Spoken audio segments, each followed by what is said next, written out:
All right, latest in Ukraine. Well, Russia has decided, we'll take Crimea. They passed legislation and Putin signed it saying, it is now ours. We has it. So they claim it is now part of the Russian Federation. And in fact, we had some hostilities for the first time. Unfortunately, a Ukrainian base in Crimea was raided by armed masked men, and the Russians continue to say, I don't know who they are. I guess they're self-defense militia. The Russian troops aren't in there yet. I don't know where they got all those uniforms. But Ukrainian was killed in action for the first time today. And of course, the current Prime Minister of Ukraine not happy about it. He says, today Russian soldiers began shooting a Ukrainian serviceman, and this is a war crime without any statute of limitations. That's nice, tough talk, but whether he can actually follow through on any of that is, of course, a different question. And then the U.S. continues to point out that the referendum was fraudulent. They say some of the ballots were already marked off when they were delivered. And furthermore, they say that a lot of the minorities were excluded from voting, and some of that are the Tatars. And in fact, we found one of the Tatars, very unfortunately, in the streets. He had been abducted on March 3rd, and then his apparently tortured body showed up. And given that state, it is apparent to some that the Russians were trying to, or at least the self-defense militias, depending on who you believe, wanted to intimidate the Tatars from voting. They had a funeral for that guy. His name is Reshat Amatov. Today, 300 Muslims showed up. They're the Muslim minority inside Crimea. Several villages of Tatars did not vote in the election because they thought there's no point. They protested the vote. That's some of what is putting the referendum in doubt. Now, the reality is the referendum and Crimea has already sailed. That ship is gone. It's out of the port, and we're not going to get it back. We can talk tough all we want. We've imposed some sanctions. And now the Russians are saying, oh yeah, we're going to put some sanctions on top Obama aides and U.S. senators and see how you like that. All right, wow, okay. Don't freeze our assets in Moscow. If any of our guys have assets in Moscow, go ahead and freeze them, okay, because I don't know why they're there.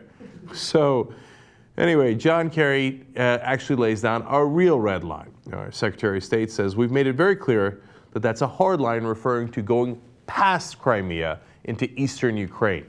That will be a major breach, and I hope we don't get there.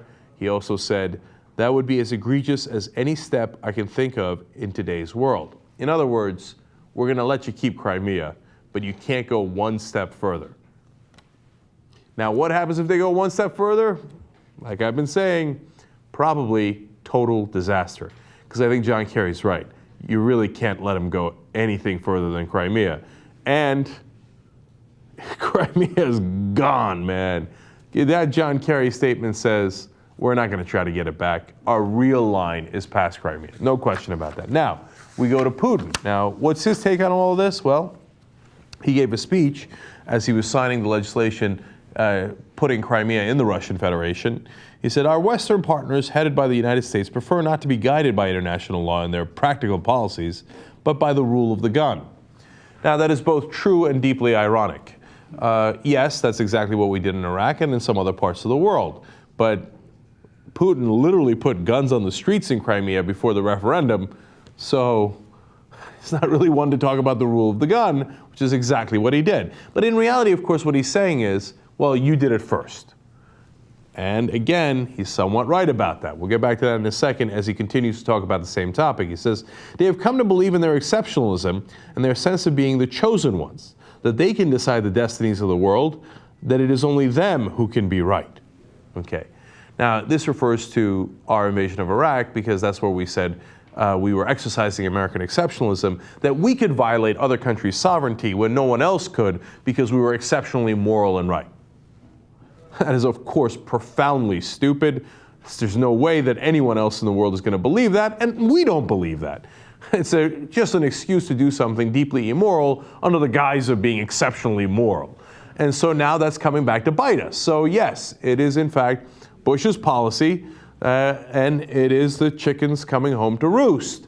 And Putin is basically putting that right in our face, saying, you guys did it first, giving me every reason in the world to be able to do it as well, except in this case, I get to keep Crimea. He says the West says we are violating norms of international law. It's good that they realize international law still exists. It's better late than never. Continues to rub it in. You guys are the ones that broke international law in the first place. Unfortunately, he's very right about that.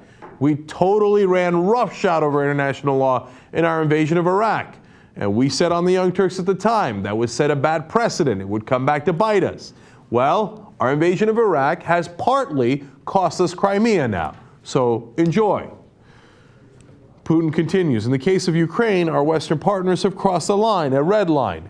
They've been irresponsible. Now, that's an interesting reference you might not get from that exact quote. At that point in the speech, what he was talking about and alluding to is Kosovo. So now that's not under Bush, that's under Bill Clinton. So this does stretch back some time.